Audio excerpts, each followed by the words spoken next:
Hi everyone, my name is Katherine Cranston, and for my partner interview, I interviewed Kevin Dunn. Kevin is the oldest of two brothers, and he was raised by both his mother and father.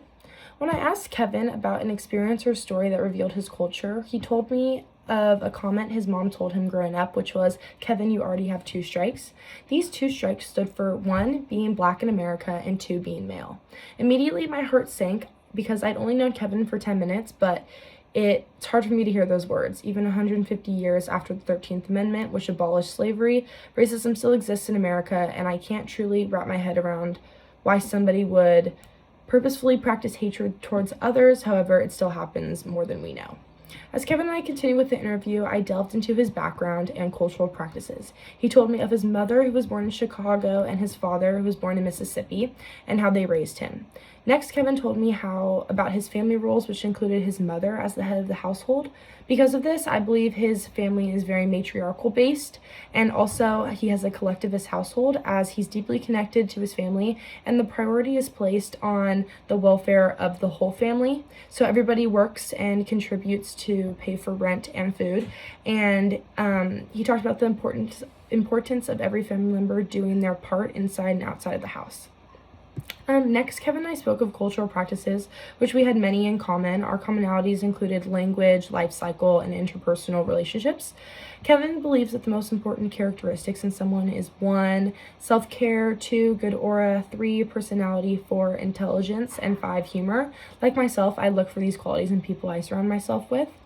Next, we spoke of whether or not his parents desired Kevin to assimilate to the dominant culture, and Kevin explained that his parents did want him to assimilate to his culture. They wanted him to know where he came from and encouraged him to stick with the cultural traditions he was taught, but they also didn't forbid him to experience other cultures. They just wanted him to know who he was and where he came from.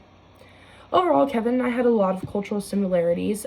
First off, for interpersonal relationships, we both greet our friends with a hug or a kiss when we see them, and if we're meeting someone new, we'll shake their hand. As for those of the same sex, we didn't have any cultural practices that forbid this from happening, so people of the same sex could still hug and kiss. We also gave gifts on important occasions like birthdays, Christmas, and emphasized that it wasn't very important to give that person their present on the day of Christmas or their birthday, but whenever you could see them and whenever you can make the time to just get them their gift. Kevin and I also celebrate the same holidays, which include Christmas, Thanksgiving, Halloween, and birthdays. We also had a couple cultural differences, which was one, for his culture, the expectations for boys versus girls in education. Boys were expected to perfect a trade and go from there, while women were expected to attend college and graduate and go from there. For my own culture, it is expected that both men and women attend college and leave their institution with a degree.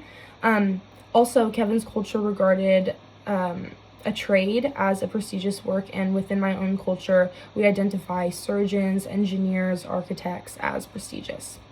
My two main takeaways from this assignment is that even though Kevin and I have different cultural backgrounds, we still share similar cultural values and morals.